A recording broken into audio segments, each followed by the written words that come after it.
सत साहिब सतगुरुदेव की जय। बंदी छोड़ कबीर साहिब जी की जय। बंदी छोड़ गरीबदास जी महाराज जी की जय। स्वामी राम देवानंद जी गुरु महाराज जी की जय हो।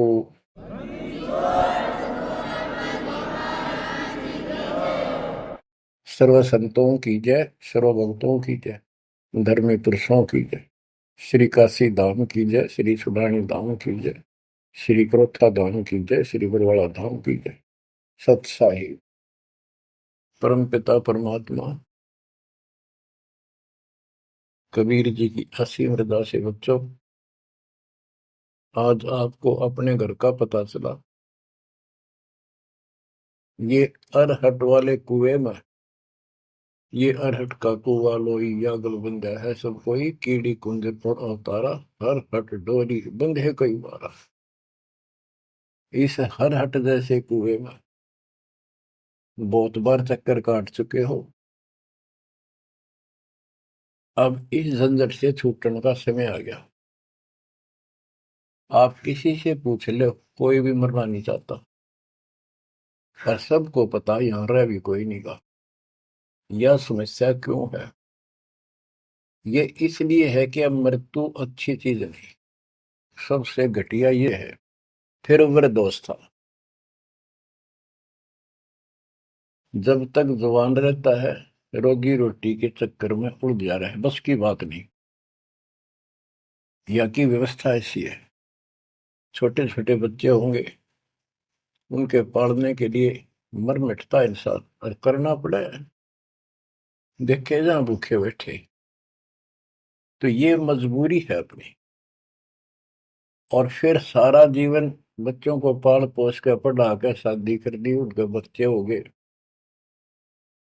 बच्चों, अपना कर्म के साथ जीव आप बैठे, बच्चे कितने अच्छे हों, कितनी अच्छी बहू आ जा पुत्रवधु, लेकिन कर्म में दुख है तो कोई न कोई इसी आंट चढ़ा देगा काल। वो चाह कभी आप उसकी मदद नहीं कर पाओगे, उसके कर्म ना करने दे। जैसे आपको बताया, या फिर कोई ऐसी बीमारी हो जाएगी, बच्चे भी, बेटा भी, पुत्र वधु भी दूर बैठ कर रोने जाएंगे और वो चिल्लाए जा। सास या ससुर कोई भी है, वो कर्महीन इंसान दुख पावेंगे। वो दवाई भी जो आ सके हैं अच्छे हॉस्पिटल में ले जाएंगे, लेकिन उस दुख उस दर्द 2900 न कौन मिटा होगा। बच्चों, बहुत बार समझा लिया आपको, कभी आंख नहीं खुलने देता ये काल। केवल सतगुरु शरण में आने से इस काल का प्रभाव हट जाता है कुछ समय के लिए, और तब ये बातें अच्छी लगती हैं। ना कोई गाना, ना कोई बेंजू बजे, ना कोई अच्छा सुर निकाल ले जाते, केवल ये परमात्मा की अमर कथा सुनाई जाती है, उस दाता की बोली, उस कबीर परमात्मा की महिमा सुनाई जाती है। और धीरे धीरे जब पाप कम होते चले जाते हैं, यह इतनी अच्छी लगती है। बस गाने सुना करते बकवादी एक अन्य के लिए लगते हैं इनके सामने, तो पाप कर्म जितने कटते चले जाएंगे, इतने ही ये आत्मा का आहार इसे अच्छा लगने लग जाएगा। ये बहुत सी घटनाएं सारे घट रही हैं, पर एक आधा सुनाने से सभी समझ में आ जाती है। एक व्यक्ति को अधर्म मार गया, पैरालिसिस होगा, और उसके 4 एकड़ जमीन थी, उन्हें 16 एकड़ बढ़ा दी। सारी जिंदगी मेहनत करी खूब, कंजूसी के साथ। भगवान को जाने कौन था, कोई सुनता ही नहीं भगवान के बारे में। तो उसको 4 लड़के हो गए, चारों की शादी कर दी, चारों अलग अलग हो गए, उसको पैरालिसिस हो गया। अब उसको कोई नहीं उठा उन चारों में था, और बच्चे उसके पास से निकल जा। गांव के व्यक्तियों को पता चला, वो आए, उन बच्चों को समझाया, भाई बाप है, इसने कितना कुछ किया तुम्हारे लिए, कुछ तो शर्म करो। तो एक ने शर्म के मारे कुछ 10-5 दिन की सेवा फिर छोड़ दी। फिर उनके रिश्तेदार बुलाए, पंचायत हुई, रिश्तेदारों ने ये कर दिया भाई, इसके 16 किला ने 5 हिस्सा में बांट दो, तो 3 एकड़ जमीन तो इसका हुआ है, इसको दो। 3 किले इसके छोड़ दो, और जो इसकी सेवा करेगा वो लो। तो छोटे वाले की पत्नी बोली जी हम ले लेंगे, हम संभालेंगे। वो लालच में वो बला ले ली। बला हो जाती है ये कर्महीन इंसान। और 1 महीने बाद से फिर छोड़ दी। फिर गांव के व्यक्ति आए, मेरा भाई क्यों नहीं संभालते तुम? वो बोलिए किले भी ले लो, मारो बस का कोई सबके बीच में। तो गांव के लोगों ने एक नौकर किया, 3 एकड़ जमीन में से उसका जो खर्चा वर्ता उसको ध्यान लगे। तो जब वो पंचायत हो रही थी, बताओ था एक आदमी, और हमने देखा कई जगह ऐसी घटना घटी। तो जब वो पंचायत में आ रहे थे, रिश्तेदार आ रहे थे, वो खाट में पड़ा पड़ा नाड़ नाड़ हल्ला है, और पोता आ गया उसका। उस पोते ने इतनी दूर खड़ा था वो, 5-7 फुट, और नो करा नाड़ का नहीं। अकबर आजा, आजा लाड कर भाई नो, नाड़ नाड़ लर्ज की नो दिखा कर मैं इस पे प्यार करना चाहता हूँ, और वो दूर बात। तो वहां बैठे उपस्थित व्यक्ति बोले, इन बेटा ने तक कर दी इतनी छोटी मालस, इन पोते ही कसर रह रही है, ये करेंगे। तो यहाँ अध्यात्म ज्ञान आता है। जो काम करण का था कर्म ही ने वो तो करया कोई नहीं। जिसका दुख भी टला हो, बेटा बेटी पुत्र वो दूर सब न अच्छा लगा हो। तो बच्चों यू काम करण का है, यह सबके साथ बढ़ जाएगी जाए भगवान की शरण में नहीं रहता। 3 बातों को देखकर दास को और अधिक दृढ़ता लगी और भगवान के प्रति तड़पने लग गया। ये सचमुच तो पहले देखा है सब पता, और भी सामान्य बातें देखी ना, बीमार हो तो भी माता पिता बैठे बैठे देखे जा, और वस्तु के लिए पुकारे जा, कोई सुनने तैयार नहीं था। कबीर साहब कहते बूढ़ा होकर पड़े खाट में, सुने बचन खारे, कड़वी बात सुना करेगा। और कुत्ते था उनका भी सुख कोई नहीं, ये छाती फूकड़ आ रही। पुत्र वधु कह के गई बूढ़ा बुढ़िया ने, के ध्यान रखियो को कुत्ता बिल्ली ना बढ़ जाए अंदर। अब वो ध्यान रखे, तुम्हें दिखे कुछ ना दिखे। और दोस्त आंख लागी, कुत्ता बढ़कर उसकी लस्सी दूसी गिरा गया। वह पानी लेकर आई, तो उन्होंने कहा तारा इतना भी सुख कौन, तो कुत्ते ने रोक दो, छाती फूक दी तुमने मेरी। तो परमात्मा कह दे फिर ये एक वचन सुनोगे तुम, ये कथा सुनने को मिलेगी अमर कथा तुम्हारे को। जो काम करने का वो कर लो, भक्ति करो, और फिर देख घर में भी सुख, शरीर में भी सुख, और सारे बच्चे भी भक्ति मार्ग पर लग जाएंगे। बच्चे सत्संग में जाएंगे, उनके मन दया पैदा होगी, भगवान का डर होगा, उनको अपने कर्तव्य का ज्ञान होगा कि माता पिता की भी सेवा करनी चाहिए, इन्होंने में पाला पोसा है। दया बनती है अंदर इस ज्ञान से। तो बच्चों इस भक्ति, इस सत्संग के बिना इंसान ऐसे जड़े डोका मर जाता है।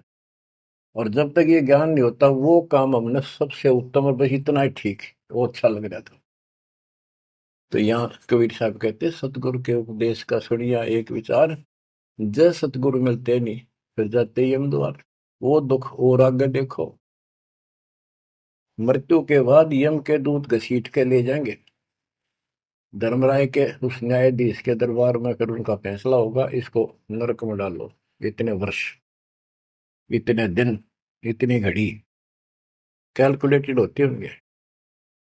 यम के दूत उनको लेकर चलते तोड़ के तोड़ने क्यों, 1 लाख का हिसाब हो डेली, दे लट्ठा दे लट्ठा। वो नरक से वापस भाजे, उनका लठ मारे भाले ठोकर, जबरदस्ती लात मार के ठोकर मार के नरक में गिरे। कहते नरक द्वार में दूत सफर करते क्या तान, उन तक कबू ना छूटता करता चारों खानी। नरक भोग का फिर 4 खानी में भरमता, जुत्ते गदे शोर बनता, और कभी ना लगता पार, सो फेरा सब मिट गया मेरे सतगुरु के उपकार। बच्चों समझ लो इन बातों को और देखो मालिक की दया। ये बातें कदे हमने दादे परदादा पर भी ना सुनी, माता पिता से नहीं सुनी। उसकी दया विधाता की।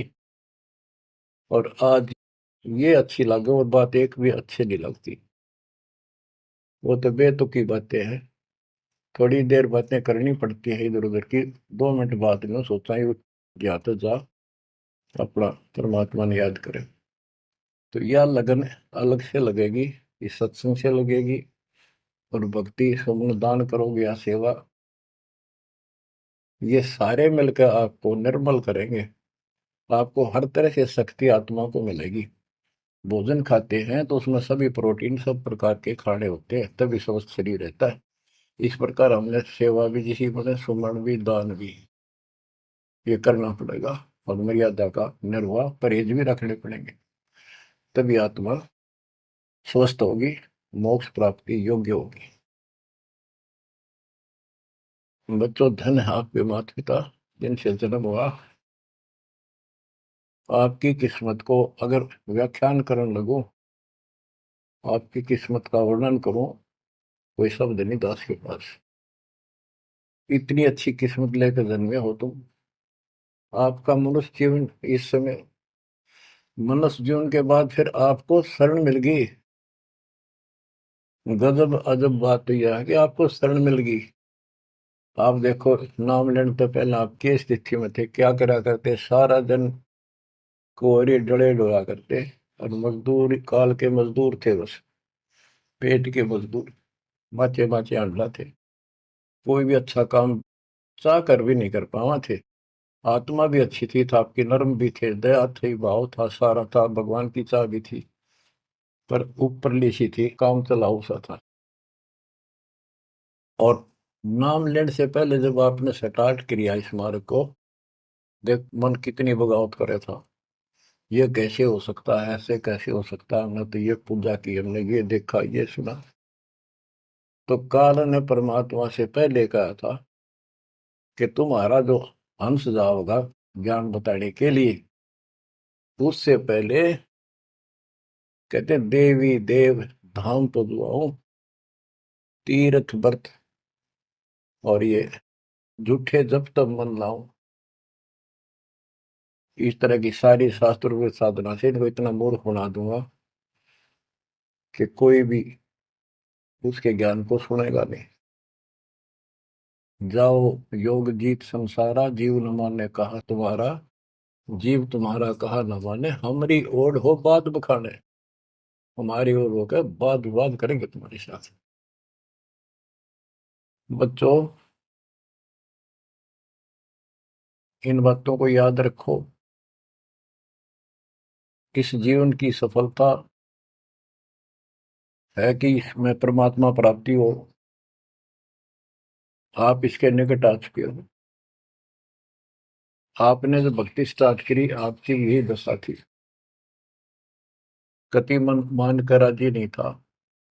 और उस दाता देखो अपने बच्चों को कैसे कैसे कैसे कोई न कोई भेज के अपना बान भाई रह रह कर कथा सुनाई।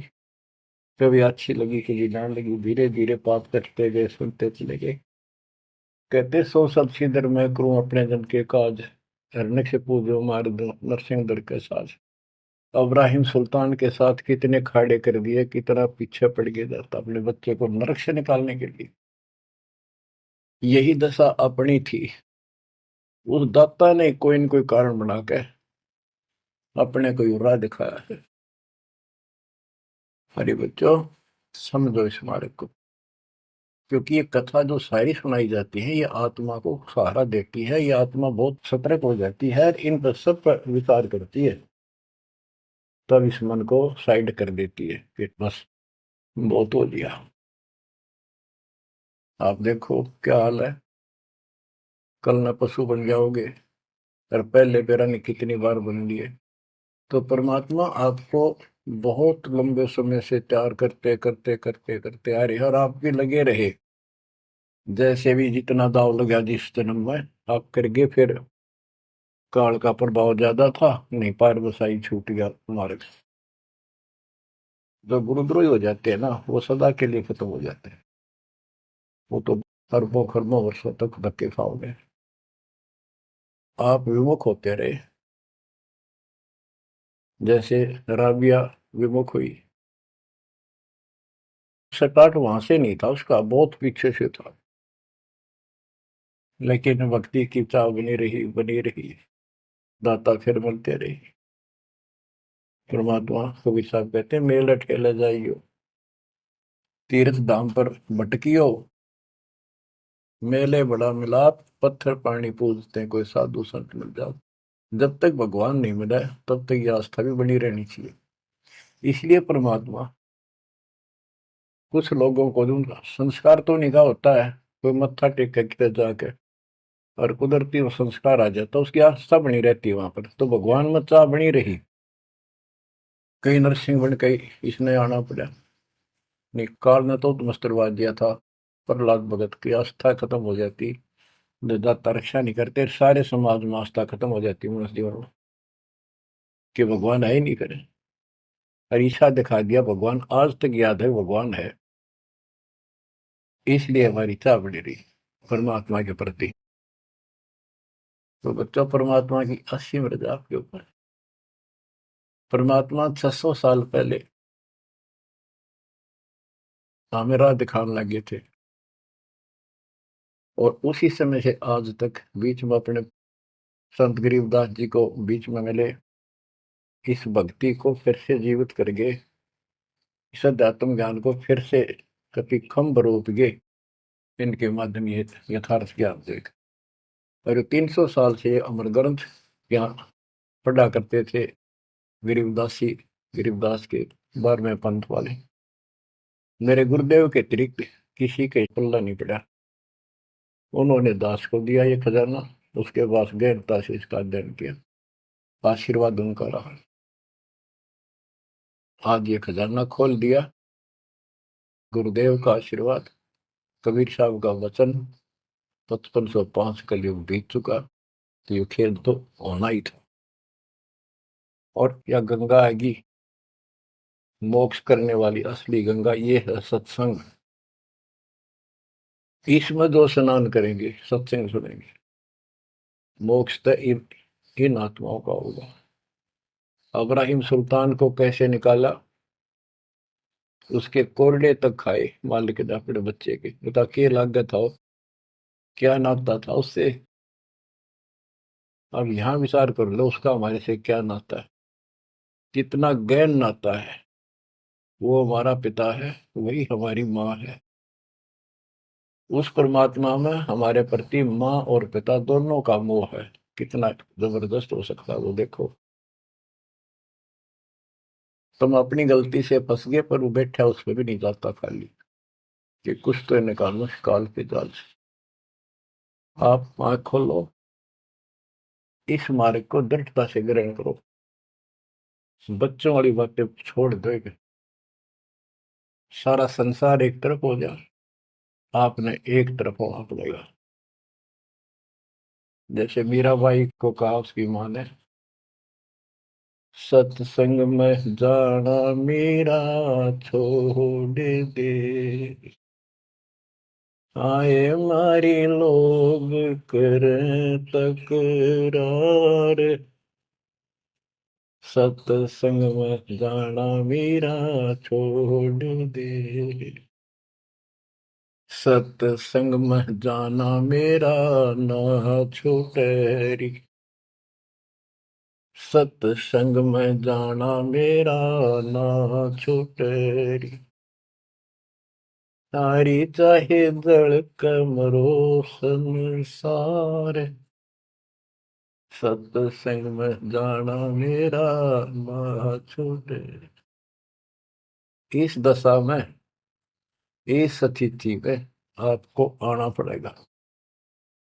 ये संसार साथ नहीं जाएगा, ये संसारिक व्यवहार आपका कति काम नहीं आऊगा। ठीक है, बेशर्म होना भी नहीं, जितना हम समाज में सहयोग कर सकते उस तरफ में रहना पड़ेगा। प्यार दें सबको, नमस्कार करें, बड़े छोटे की कदर करें, अच्छा व्यवहार करें, हेल्प करें, लेकिन जहाँ अपने भक्ति में बाधा हो उस पर नमस्कार करें, हाथ जोड़ लें दूर से।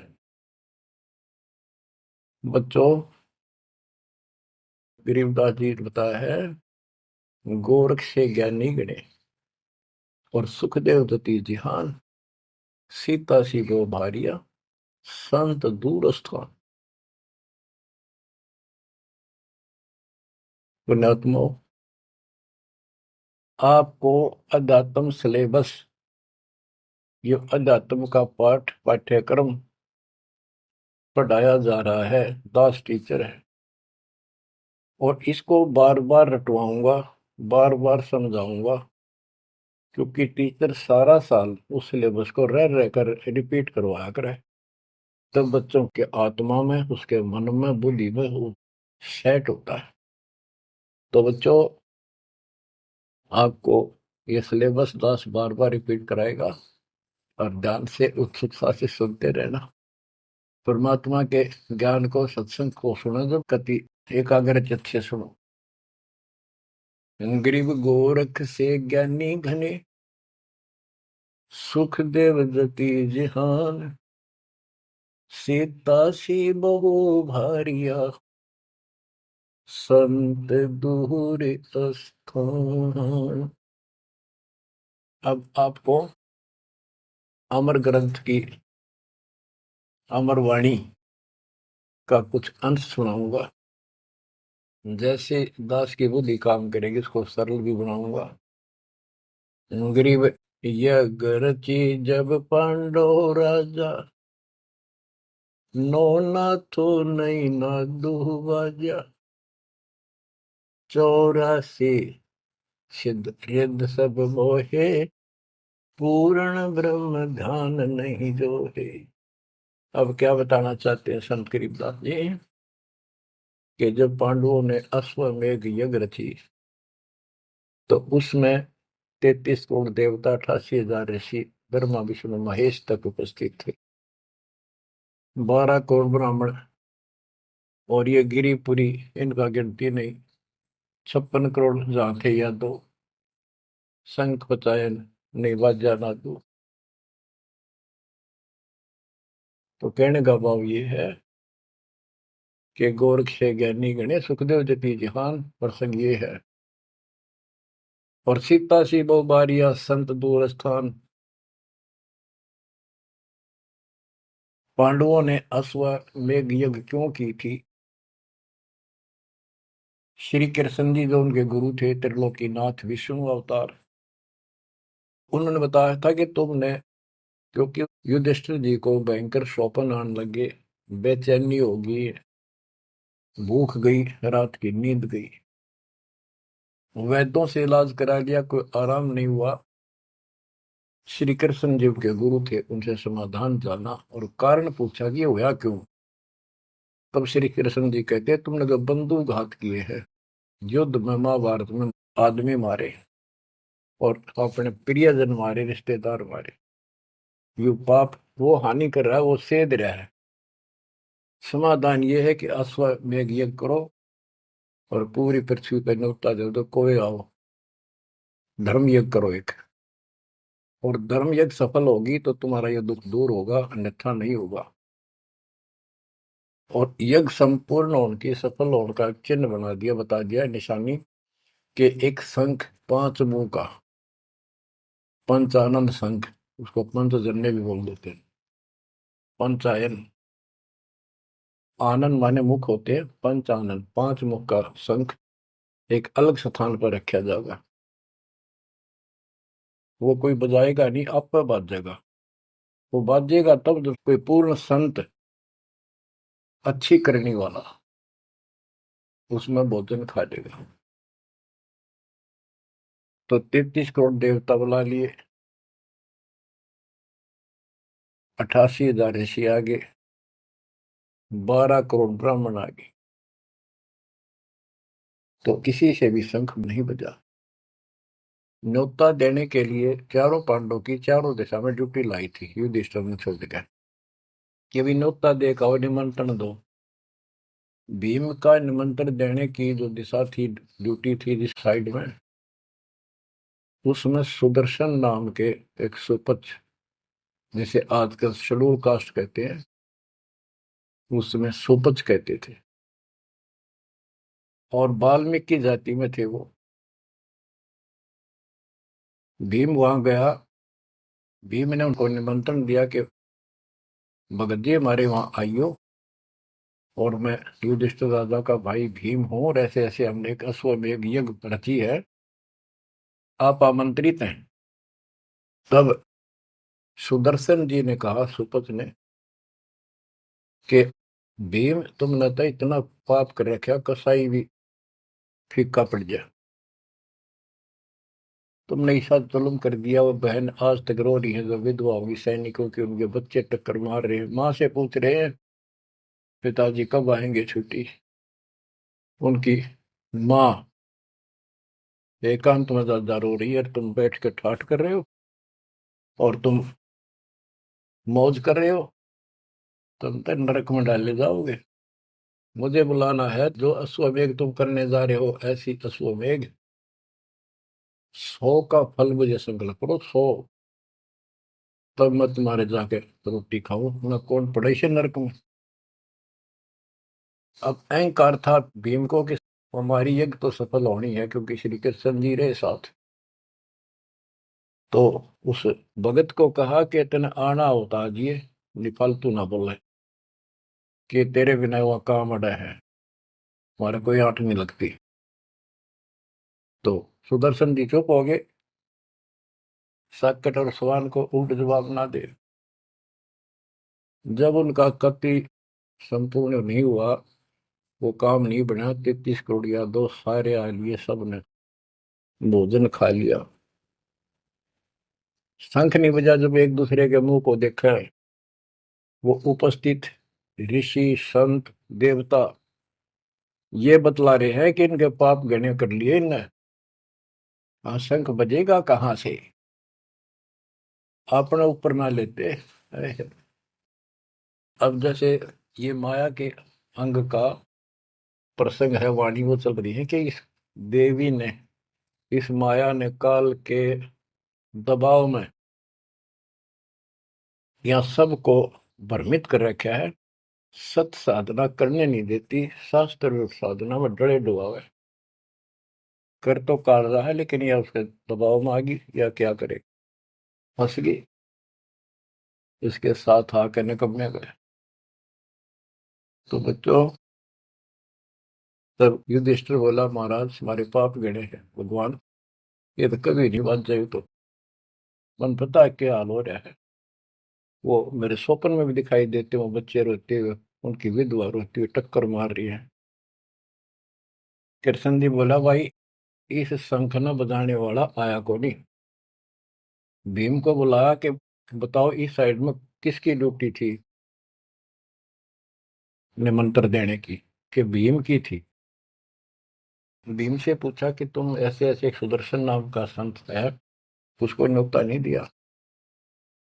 वो बोला, जी निमंत्रण दिया था, पर वो तो कुबोल आदमी है, ये बातें बोली है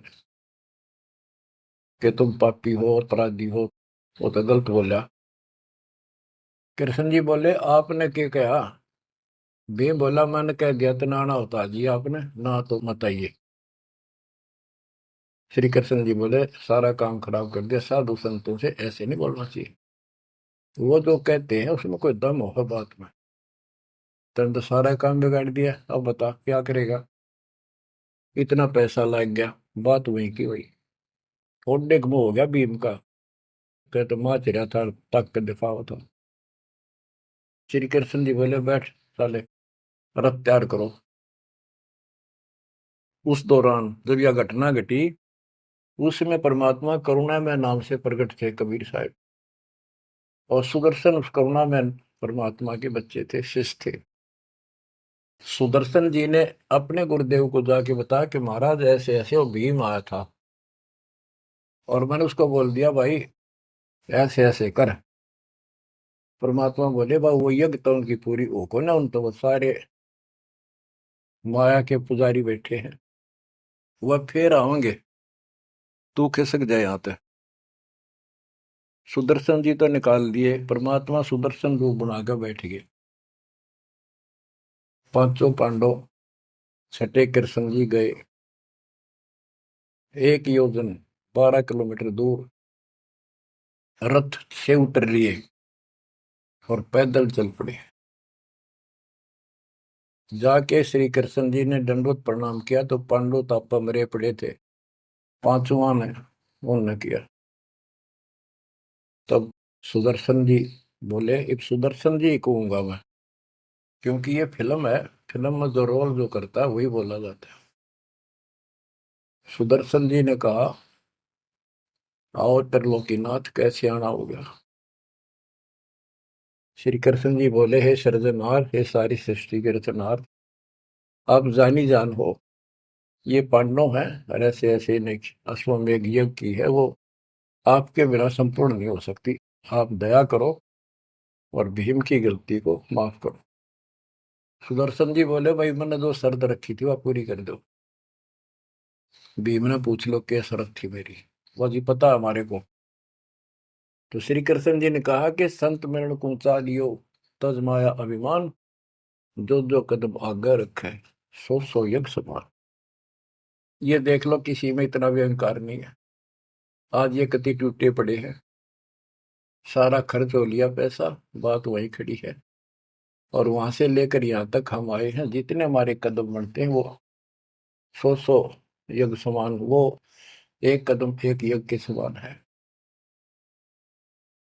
अपनी सौ रख लो, बाकी हमारी जोड़ी में डाल दो, हमारा भी कल्याण हो। यानी आदिन्य का भाव संत के सामने होना चाहिए। संत के साथ भगवान होता है, भगवान को अहंकार कति पसंद नहीं। तब साधु भूखा भाव का, धन का भूखा ना, ना किसी में माँ का भूखा। उससे पहले जब पहली बार यो भीम गया था तो निमंत्रण देने, एक तालाब में नहा का आया था और उसमें खूब गोते मर मर नहाया, पैर भी नहीं टिके थे। सुदर्शन जी बोले कि भीम, यह मेरी माला तार के दिए खूंटी पर था। भीम चला, खूंटी पर हुआ माला सुमरनी तारन लग गया, उस पर उतरी नहीं, टस से मस नहीं हुई, पसीने आ गए। जब सुदर्शन जी बोले, भीम उधर बड़ी डींग मारा था कि युद्ध न्योय नहीं जीतता जाता, एक का मारू था 10 मरे थे, और ये माला ना उठी तेरे थे, छोड़ के आ गया, दूर खड़ा हो गया। और कोई दिखाना भी जरूरी था कि कुछ है इसके पल्ले, ना तो उनके मन में फिर दूसरा देता। ऐसे हाथ किया परमात्मा ने, वाला अपने आप उठ के उनके हाथ में आ गई। धर्मदास या घना अंधेरा, बिन परचय जीव जम का चेहरा। अगर थोड़ा बहुत ना दिखाऊं अपनी शक्ति तो काल का बंधेरे मेरी तरफ आवे को नहीं। उस दिन तो बड़ी बात बोल रहा था भीम, और सुन ले, तेरे जैसे पहलवान बहुत होगा जाए लिए। जिसमें तू उस दिन स्नान करके आया था ना, वह खोपड़ी थी उस कुंभकर्ण की। खोपड़ी, ये सर का ऊपर ऊपर का कटोरा, जिसमें तेरे पाँव भी ना टेके, ऐसे ऐसे होकर जानिए बकवादी। भक्ति बिना बात नहीं बने बच्चों। तो जब परमात्मा यानी सुदर्शन जी रथ में बैठ कर उनके साथ वहां पहुंचे, द्रौपदी ने देखा कि कौन सा है संत, पता चला यू एक केला यू है होगा। तो तभी उसके मत्था ठन गया कि इससे क्या होता, ये इतने ऋषि में ऋषि बैठे तपस्वी फलाना। फिर श्री कृष्ण जी ने कहा, द्रौपदी बढ़िया भोजन तैयार कर, संत खाना खाओगा तारा काम बनेगा। तो द्रौपदी ने सोचा, बढ़िया भोजन बनाऊं, कई प्रकार के पकवान बनाकर थाली में नारी नारी कटोरिया में रख कर दिए। पर सुदर्शन जी जो है वह 5 ग्रास खाते थे। वो अपने मनमुखी होते, पर रोल उसी का करना था परमात्मा। ये कुछ भी करते रहो, भक्ति ठीक करो बस। तो उन सब में से थोड़ा थोड़ा मिला के इकट्ठा कर लिया, खिचड़ी ही बना ली, कति रला दिए कि सारे पकवान वहां मिल जाए और सबका भोग लग गया। द्रौपदी मन में सोच रही थी, मैंने 1 घंटे तक आंख पड़वाई दूं मैं और इतने बड़ी आइटम बढ़ाए। अक्संत खाओगा और उंगली चाटेगा और सरा होगा किसने बनाई है सब्जी रोटी। और इसने कुछ करना आता ना और ना शूद्र का शूद्र, ये कहाँ के शंख बजाएगा ये। अब परमात्मा ने यानी सुदर्शन जी ने 5 ग्रास खाए, 5 बार शंख बोला। वो युधिष्ठिर जी बड़े खुश हुए, कृष्ण जी से कह रहे आपने बड़ी दया करी, बड़े महापुरुष खोज के लाए, हमारा तो काम बढ़ गया। कृष्ण जी बोले नहीं बना, ये तो शंख कंटिन्यू बजना चाहिए था अखंड, और काफी देर तक स्वर्ग तक सारी पृथ्वी पे इसकी आवाज जाएगी, धीमी धीमी मीठी मीठी प्यारी प्यारी, तब सफल होगी। युधिष्ठिर बोले हे भगवान, अब कौन रह गया, किसको लाओगे। बोला भाई इस वाल्मीकि के बाल सब ना ही 3 लोग, ये के वाल्मीकि दिखे तुमने, इसके एक बाल के समान भी 3 लोग नहीं है, इतनी ताकत है इसमें, इतनी भक्ति की शक्ति है। अपने घर में कमी है वह खोजते हैं। द्रौपदी बुलाई, द्रौपदी से कहा कि बहन साची बता, तेरे कोई दोष आया इस महापुरुष के प्रति। तो उसने सारी बता दी जी, ऐसे ऐसे मेरे मन में दोष आया। द्रौपदी शुक्र मना तेरे घर पर टूक तोड़ ली, इसने आकर खाना खा लिया। अपने घर सब 2 रोटी खा कर सोते हैं, कोई भूखा नहीं सोता, भगवान सब न दे है। इस तरह का अहंकार करने से काम नहीं बनते। इसके चरण धोकर पियोगी ने, जब तेरे अंतःकरण का पाप भी दूर होगा और कुछ राहत भी तब मिलेगी। अमृता क्या नहीं करता। द्रौपदी लाई बढ़िया सी थाली परात उठाकर चांदी की, और उसमें लोटा लेकर संत के चरण धोए, गाल के कटोरे में पीण लगी। कृष्ण जी बोले बहना था मुझे भी देना, इसे महापुरुष का चरणामृत कद कद मिल रहा है। तो आधा द्रौपदी ने पिया, आधा श्री कृष्ण जी ने। और फिर वो देखो अखंड बाजा वो ऐसे ढंग से बजाए तो धीरे धीरे धीरे धीरे सुर बढ़ता चलेगा, स्वर्ग तक पूरी पृथ्वी पर आवाज गई, कण कण में सुनाई दिया। और जो पेड़ थे पौधे पूरे के पूरे बसंत की तरह फूल आ गए और खिल गए। इतना सुंदर मौसम होगा सुहावना। गोरख से ज्ञानी गणे और सुख दे जति जिहान, सीता सी गो भारिया संत दूर स्थान। संत को ऊपर दिखावे से ज्यादा मीठी मीठी लंबी चौड़ी कथा सुनाने से, अटपट करके प्रवचन करने से पहचाना नहीं जा सकता।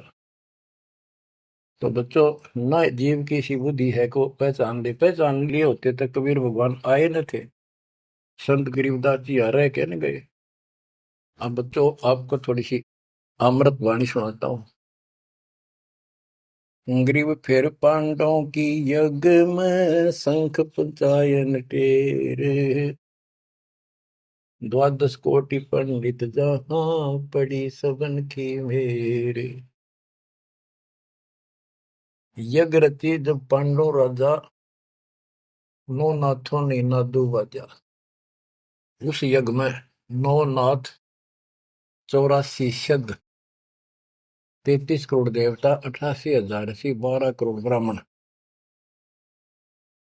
और 56 करोड़ यादव जो श्री कृष्ण के वंशज थे, जो पांडवों के रिश्तेदार थे। क्योंकि श्री कृष्ण जी की बहन सुभद्रा अर्जुन के ब्याही थी।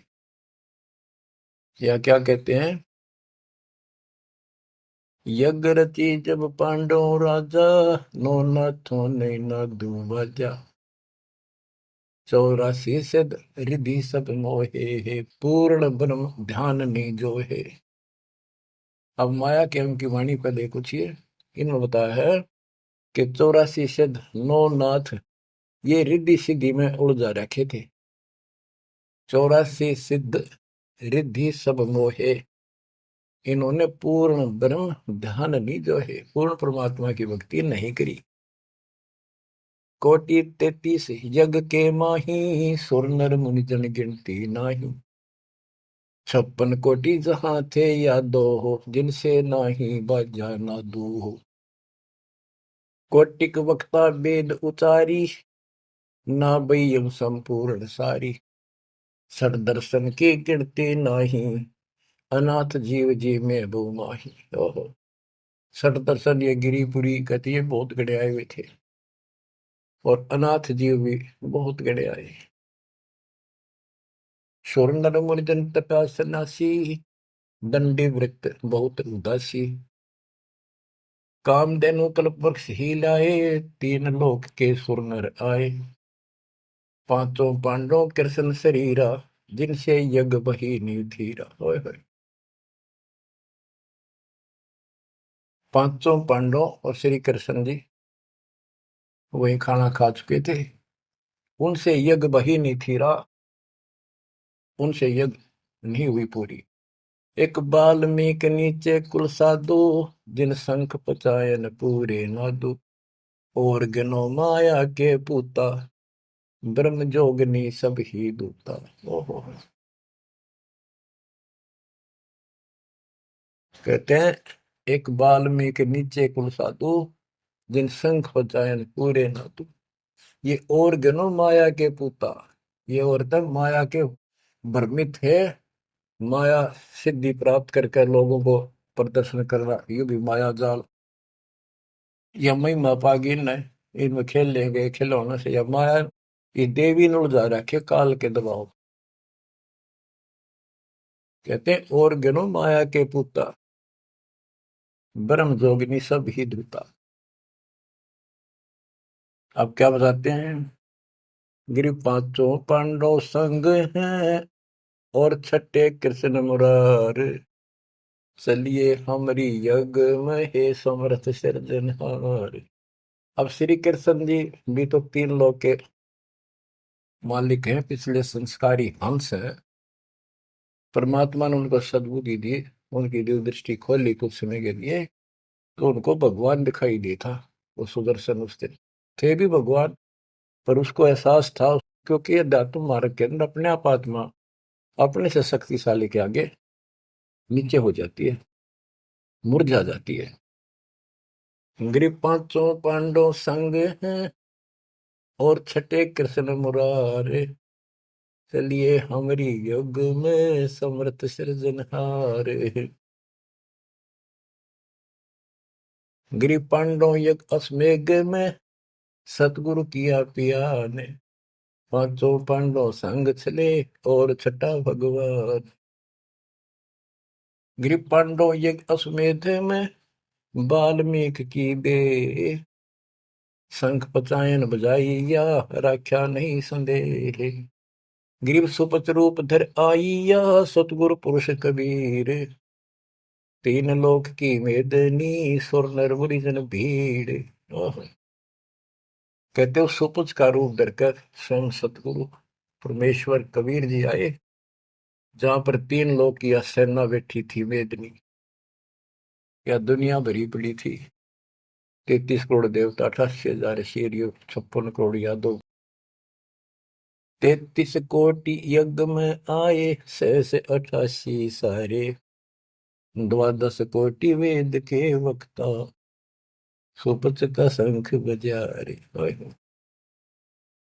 के 33 करोड़ देवता, 88,000 ऋषि, 9 नाथ, 84 सिद्ध, 12 कोटि वेद के वक्ता ब्राह्मण, ये सारे वहां पर बैठे थे। उन तो यो छोटा सा काम नहीं हुआ, 3 ताप के अंतर्गत पांडव दुखी हो रहे थे।